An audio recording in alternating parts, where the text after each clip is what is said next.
Hello, and welcome back to the course. So we're looking at separable equations today. So this is section 1.3 in the book. The book's over here. You can download a PDF, browse it on the web, or you can get a very inexpensive paperback. It's probably the best way to support this project. All right, so let's look at separable equations. Well, we already saw sort of special cases of these. So if we had an equation y prime is f of x, then we could integrate, right? I mean, it's really, you saw this special case in calculus. That's what calculus, 1 and 2 generally does, right? Is solving this in various cases. Now, if we had something slightly more complicated, y prime is some function of y, but not x, right? Well, we could still do it. We could basically divide by f of y, and we could use the inverse function theorem, right? We could really write it as as an equation for x in terms of y, and then solve that, right? So solve for x in terms of y, and then try to solve backwards, right? Okay, well, but we could at least try to solve, right? As long as we could solve all those equations, that worked. And again, it was just integration. But the strategy doesn't work in general. It doesn't work when you have just any old f, right? But so why does it work? Well, try integrating, right? I mean, if you integrate, you get this. But the thing is that, okay, that sounds reasonable at first glance, maybe, right? I have y is equal to something, but at the second glance, it's not reasonable. There's this y here, right? Over here I have a y, right? So it doesn't really solve anything. It just gives us another equation, right, for y, right? Just a different looking equation for y that we still have to solve, right? So it didn't really work. But if the equation is so-called separable equation, we can combine these two techniques together and separate the variables and then integrate, right? Okay, so what is separable? Separable means that I can separate the variables like this, that it's y prime is equal to some function of x times some function of y, right? It has to be just this product of something that only depends on x times something that only depends on y. So not every function of x and y can be written like this. But if they are, we have a so-called separable equation. All right, so let's write it in Leibniz notation. Let's write it like this, just like we did before, right? Except we did it when there was no f of x, right? And let's separate out the variables now. Let's put all the y's on one side and all the x's on the other side, including the dy's and dx's, right? And we get this thing. We get 1 over g of y times dy, and we get f times dx, right? Well, really, we get two things are equal to each other, which we can integrate, right? So that's what we do. We integrate that, right? And, once you integrate it, if you can find closed form solutions over here, then you solve for y, if you can, right? That's the tricky bit sometimes, right? So there's a couple of things where this can get difficult, where you can get stuck. I mean, first, you might not be able to find the closed form solutions here, and second, you might not be easily able to solve for y. Well, that's life, right? So, but if you can, then this works, right? So let's see an example. Let's basically think of the simplest separable equation that's not already of a type that we looked at, right? When we really have something of, both x and y on the right-hand side, but it's the simplest function I can think of, x times y, right? Can't think of anything simpler on the right-hand side that's separable.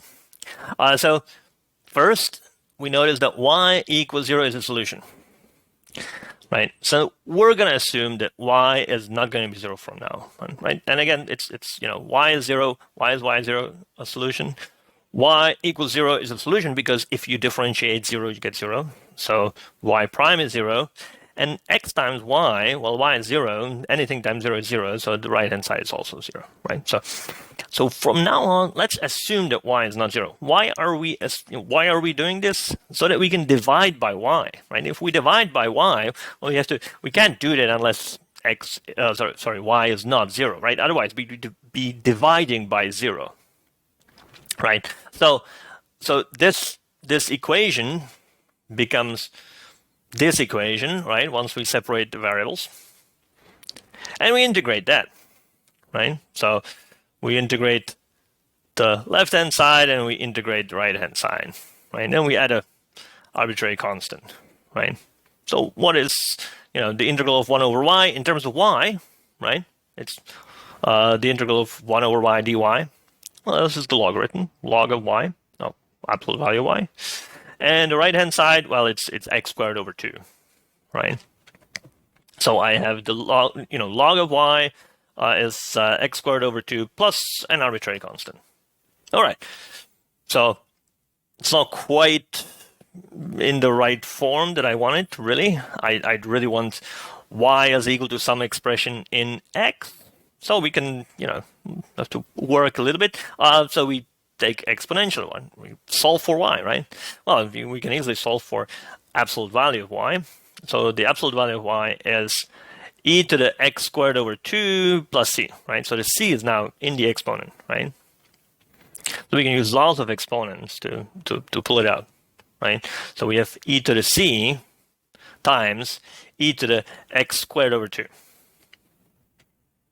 Right? So that's absolute value of y. We're not quite done yet, but note that c was an arbitrary constant. So e to the c is an arbitrary positive constant. The exponential of anything is positive, right? But c is anything, right? An arbitrary constant. So e to the c is an arbitrary positive constant, right? Now, because of the absolute value, right, we could get rid of the absolute value over here by replacing this positive constant by a constant that could be positive or negative, right? That would get rid of that absolute value, right? Because, well, if the absolute value is getting rid of a negative, well, then we just add it on the right-hand side, right? We multiply by -1 on the right-hand side. So, but we also have that y equals 0 is a solution, right? So, we could replace e to the c not with just a constant that could be positive or negative, but also 0, right?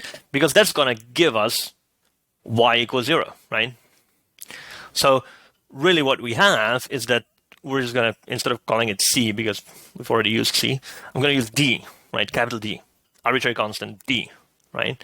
So I have d times e to the x squared over 2, right? And d is an arbitrary constant, positive, negative, 0, right? And it includes all those solutions, right? It includes the positive solutions, it includes the negative solutions, it includes the 0 solution, right? So this is our general solution to this problem, right? So that was rather easy, right? That was not bad. Let's check it. Let's just make sure that we really have the solution. So y prime, right? If y is this, well, you apply chain rule, right? So the derivative of the exponential is just the exponential, but you have to then multiply by the derivative of the inside x squared over 2, right? So the derivative of that is x, right? So y prime is d, it was just a constant, times x times e to the x squared over 2, right? That's just, differentiating. Now, I can pull out the x, right? I can write it like this, right? X times d times e to the x squared over 2. Well, but d to the x squared over 2 is just y, right? This is y. This is exactly what we're saying y is. So y prime is equal to x times y. And so this is the correct solution, right? And it is the general solution if you let d be an arbitrary constant, right? So, hey, we've solved this. Separable equation, and we checked that we really got the solution. Now, I guess when I first saw this, I thought maybe there's something fishy here. It seems like we're integrating both sides as different variables. Right? We're integrating the left-hand side as y, the right-hand side was x. Why should that work? Why is that seems like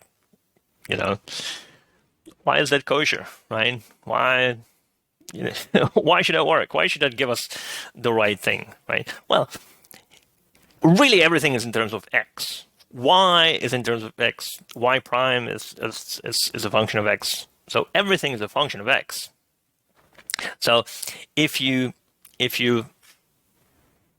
separate variables, but now if you think of dy dx as a function and you put it on the left-hand side, right? If you write it like this, right, when you separate, and you integrate with respect to dx, right? So integrate with respect to x, right? Then definitely now we're integrating both sides with respect to the same thing, right? And it's just this is a function of x, this is a function of x, right? So we're integrating a function of x, right? We're just writing that function of x in two different ways, right? Well, the substitution, right? The u substitution formula, right? Now it would be the y substitution, right? It's that says that this thing that's exactly what it is, right? Y is some expression of x, right? But I can rewrite it as a function of as an integral in y, right? Because this is your remember how you computed u is something and then du is something else in terms of x. Well, that's exactly what it is, right? Okay, so it's just substitution, right? So that's why it works. It really is an integral in x that we're doing on both sides. Okay.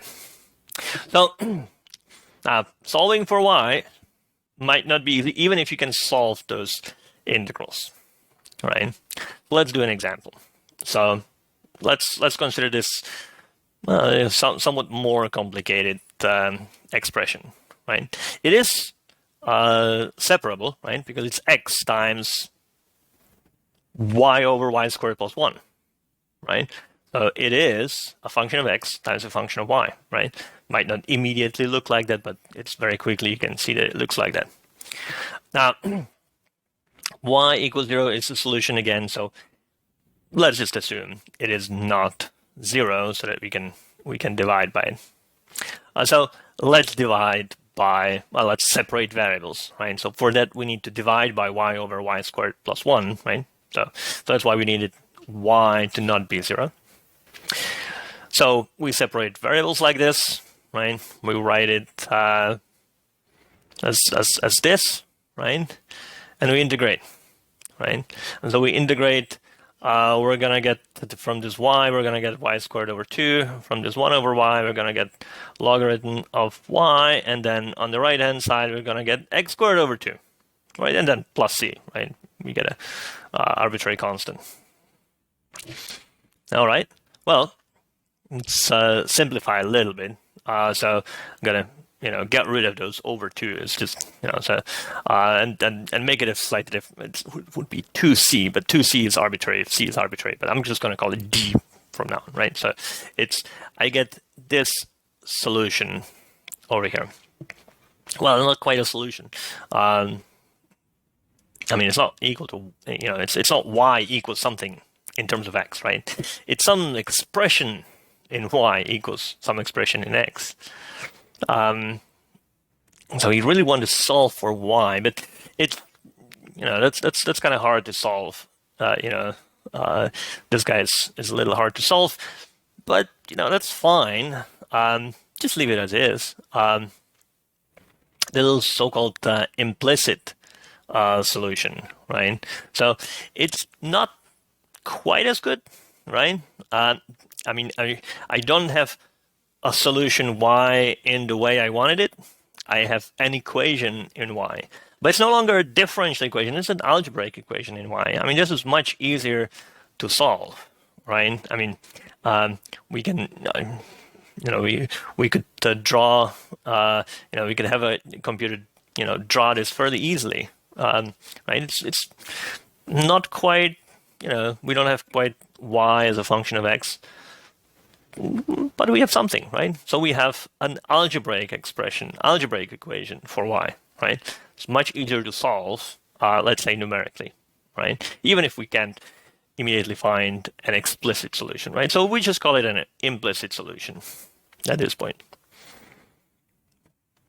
And we can still check that it satisfies the equation, right? Even if we don't have an explicit solution, we can still check that it satisfies the equation. We just use implicit differentiation, right? And just remember that y is a function of x, right? I mean, a solution exists, right? I mean, there is a solution, and it's the thing that satisfies the thing. We just don't have an explicit expression for it, but it still is there. Y is the solution, right? So think of y as a function of x and differentiate in x, right? Using implicit differentiation, right? So if I differentiate on the left-hand side, I get, I get this. That would be the derivative in y, but then I multiply it by y prime, right? That's what implicit differentiation tells me. And the right-hand side, well, that's easier. X squared is 2x, right? And d is a constant, so it goes away when I differentiate. All right. Well, let's see if it really solves the equation. So maybe on the right-hand side, I want to get this thing, right? So let's multiply. I have 2x in there. I want xy over x squared plus 1. So let's multiply by this thing, right? Well, let's multiply both sides by that, right? I mean, we want the equation to be satisfied, right? So let's multiply both sides, right? So when we do that, on the right-hand side, we get precisely the thing that we want, right? The thing that we want on the right-hand side of our equation, right? And so then we look on the left-hand side, and yeah, it works out. It's, these things cancel, right? If you work out the algebra, those things cancel. So we just get y prime on the left-hand side, and we get the right-hand side to be what we want, right? So this equation, which is just implicit differentiation of this, you do a little bit of algebra, and you get precisely our equation back. So yeah, so this satisfies the equation. So we've checked that this really is a solution. It's an implicit solution, but okay, that's the best that we can do. Now the general solution is then, this implicit solution, this guy, and don't forget about the y equals 0, right? So that doesn't quite fit, on these guys, right? So that's, you have to write it separately, but yeah, sure. It's, so your general solution might have several different expressions that, and depending on the initial condition, you would pick whichever expression, is useful for that initial condition, right? So that's our general solutions, both of these things, right? Now, often, the way that this works is that you get some implicit or explicit solutions for most initial conditions, and then you get some sort of special solutions like this. So sometimes these are called singular solutions, right? So they're kind of singular, right? It's you have to name them separately, right? But that's not a insanely important thing to remember. That's just what people call them, right? But the thing is that that to remember. You have to, when you do this, you have to always make sure that you've got all the, all the solutions in there, right? So including these sort of singular solutions. Those are the easy ones to forget because it's, easy to sort of forget that we've really used that y is not equal to 0 over here, right? We've divided by y. All right. And once you get an implicit solution, right? Well, computing the values of y in terms of x can be a little tricky, well, because it's an algebraic expression that might be hard to solve, and sometimes you might get multiple solutions. You might not really get an explicit formula, and usually use computers to do that, and they're actually fairly good to compute these values. You have to sometimes be a little careful because, right? Your computer might give you sort of both values over here, right? So, for example, this is if d was 0, right? So I'm looking at these, the solution satisfying this thing. Well, the solution. It's really two solutions. They both satisfy this this equation, right? Here's one, and here's the other, right? They both satisfy this, right? Well, one of them goes through the point 0, 1, right? When x is 0, y is 1. So maybe that's the one that you're that you're interested in, right? So if I have an initial condition, y at I guess it was at 1 is equal to 1. Sorry, not at x equals 0. At 1 is equal to 1. I guess it's a little less than 1, right? But you can check that, 1, 1 satisfies this equation, right? If I have 1 ln of 1 is 0, right? So it's 1 squared is equal to 1 squared, right?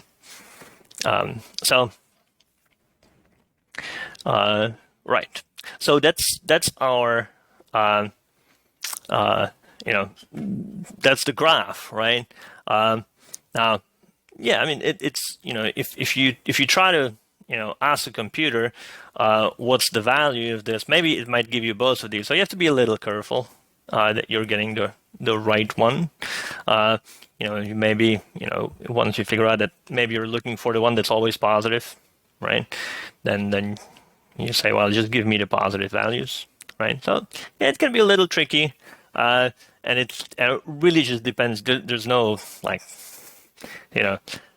here's the exact way that you're always going to solve these things. And you just do algebra, right? It depends on how bad that expression is, right?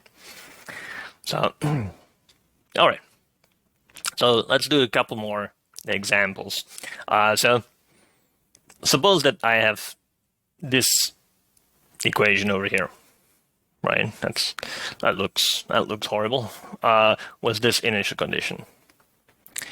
Well, it's maybe not that bad. Factor, right? So it might not look separable, but I can write it as a separable equation. Okay, it's not quite written as a separable equation yet, but I can. Well, it's not separated yet. It's I can divide by 1 plus y squared, and I can also divide by x squared. That's going to move all the x's on the right, all the y's on the left, right? So this is the way that we separate the variables. Okay, so now we can integrate. Well, I guess first I'm going to do this simplification. Now we can integrate. So over here, this is just arctan of y, right? That's the integral here, right? The integral over here is this thing, right? Well, that's why this I simplified the right hand side a little bit, right? Okay, well, in this case, it's not too bad, right? Arctan of y, I can easily solve for y. Y is the tangent of the right hand side. Right, and I'm looking for solution that satisfies this initial condition, right? And so I want when I plug in 1, right? So when I plug in 1 over here, right? So I'm going to get minus 1 over 1 minus 1. It's minus 2 plus c. The tan of that I want to be 0. So c is 2, right? So, or actually c is 2. C could be 2, or it could be, I could add a multiple of pi. It's still going to be the same. But let's take 2.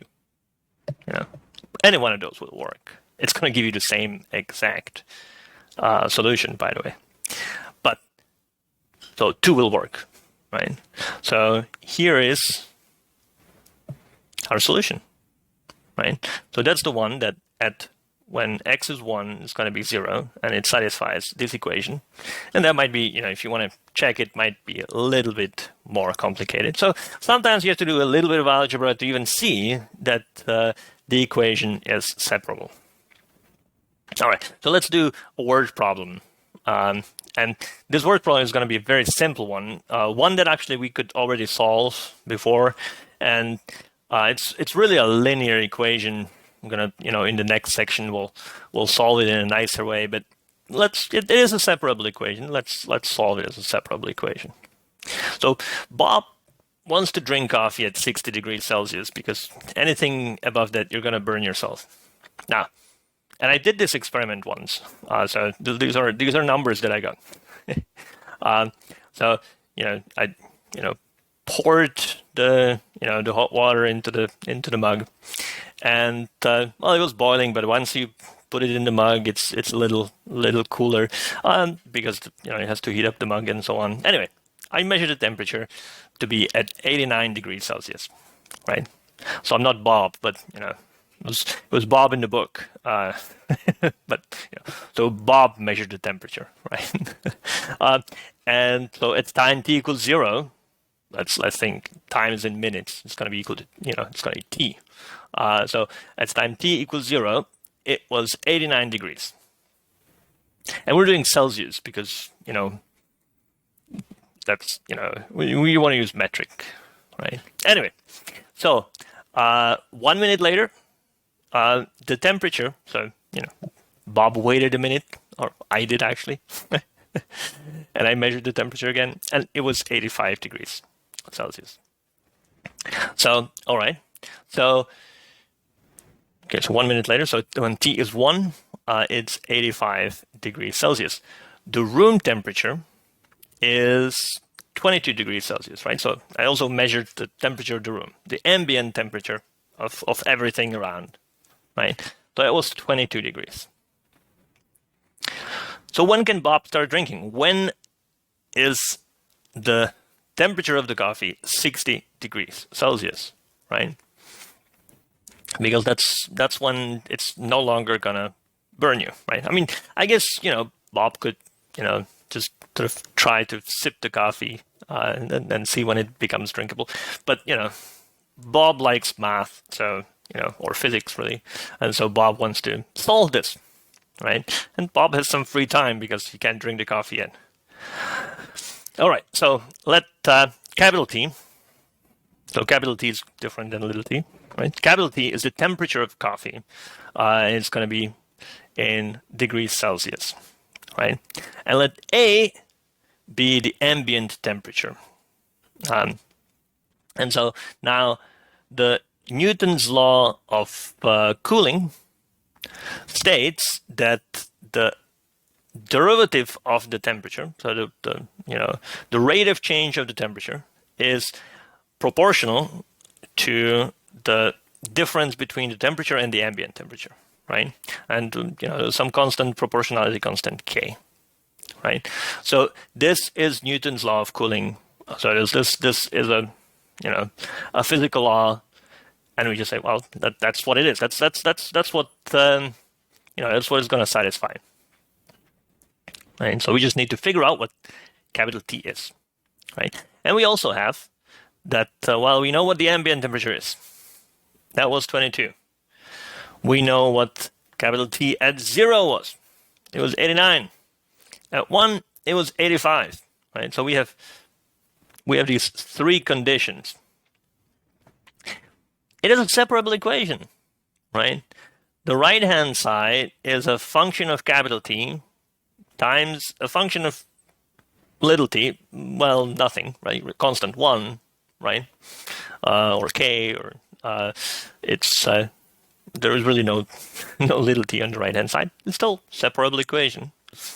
And we note also that t minus a is positive, so we don't have to put these absolute values anywhere. Anyway, so we're going to leave minus k on the right-hand side, and we're going to put t minus a so that we get something 1 over something positive, right? So that's why I'm making it minus k, right?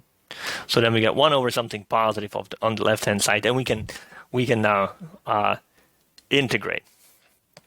So if we integrate, we get the logarithm of t minus a, right? And again, I can not worry about the absolute value signs because the t minus a is positive, right? I mean, I'm starting with, it's way above the ambient temperature, right? It starts at 89, right? So, okay, so we have this expression, right? That's an implicit solution. Here we can actually find an explicit solution. So let's solve. Well, first we take the exponential, right? So that's gonna give us t minus a, and then we're gonna have exponential of this. It's gonna be again e to the c, right? Just like before, we did this really. It's the same idea as before, right? And so that just gives me a constant out here, right? So all right, so we have the general solution, right? It's a, this constant a, plus some arbitrary constant d, which we're going to have to figure out from these guys, times e to the minus kt. And notice that we still don't know k, but we're still going to have to figure out what k was, right? So we don't even quite know what our model is exactly, right? We're going to have to figure it out. All right. So, well, we know a. That was easy. We just plug it in. Right. Now the first condition is t at 0 is 89. That one's fairly easy to do because e to the minus kt when t is 0 is just a plus d, right, which is 22 plus d, right? So we know what d is. D is 67. All right, so we have, this is our solution. Well, it's still not quite done yet. I mean, this is k. We don't know what k is, right? So we need to solve for k. We still have one more thing that we haven't used, which is this, t at 1, capital T at 1 is 85, right?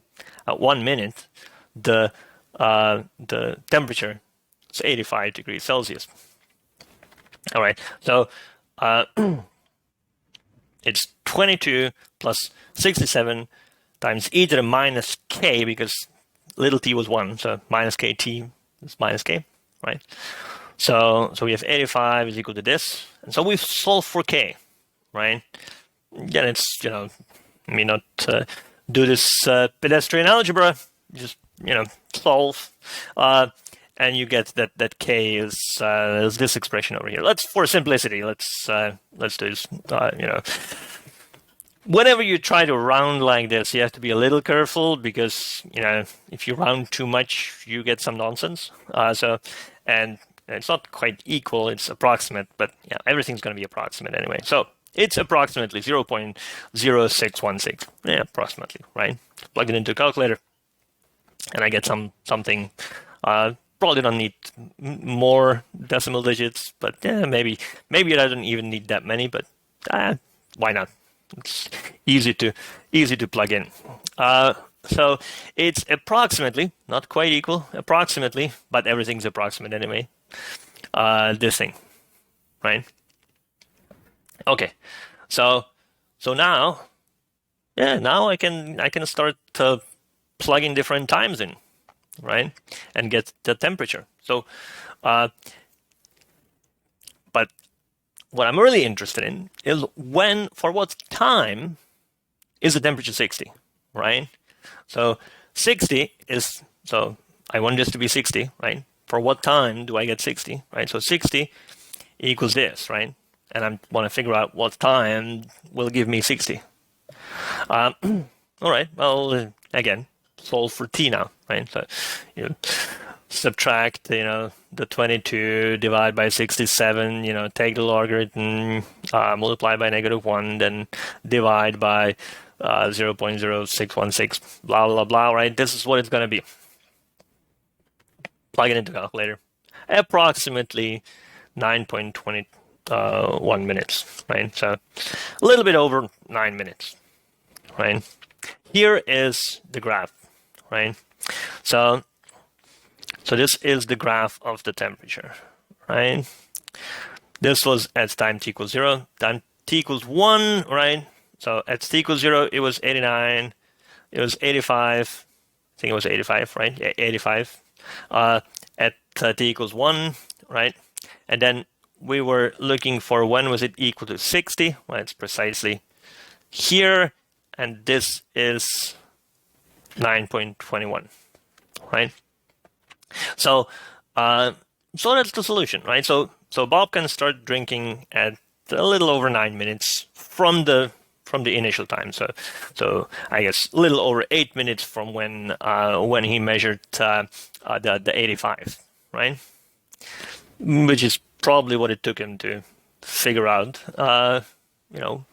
when can he start drinking. So it works out perfectly. Anyway, let's look at this expression for a little longer, than 9 minutes. Let's look at it for 80 minutes, and you can see it does precisely what you'd think. I mean, this green line, right? This bottom of this graph is not at 0, the temperature 0, right? I mean, it's just a little bit under 20, right, over here. So the green line over here that I've highlighted, that's where it's 22, right? And here is where you get the 89, right? And you can see that the temperatures, first fast and then slowly approaches 22, which is precisely what you'd think, right? I mean, if you leave the mug long enough in the room, like if you leave it there for 80 minutes, it will be cold. Well, it won't be cold. It'll be the room temperature, right? So cold for coffee, right? But you can already see that. I mean, you probably want to drink it if you start drinking here when it gets to 60. You want to drink it cold, warm, hot, maybe, right? Maybe you want to drink it before 20 minutes are out. If you go all the way up to here, it's gonna be quite cold, right? So definitely not 40 minutes. But this gives you precisely, when is it gonna be what temperature, right? Okay. Let's do one final example for today. Not a word problem, just a separable equation. Just so that we have one more example.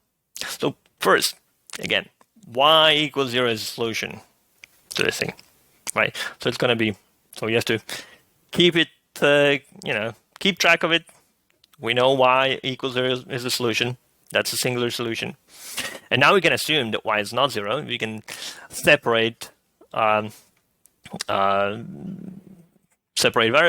So let's write it like this, with all the y's on the left, all the x's on the right. You integrate, right? You get this expression over here. Hey, I can solve that for y relatively easily, right? So we solve for y, and now we have the general solution, right? This last problem was, like a very quick one. Just for just something something on the end. All right. So and don't forget, if you're talking about the general solution, that you also need to include those singular solutions if you had to divide by 0 somewhere, right? Or well, if you had to not divide by 0, so you have to avoid dividing by 0. Sorry. So all right. So right. So see you next time.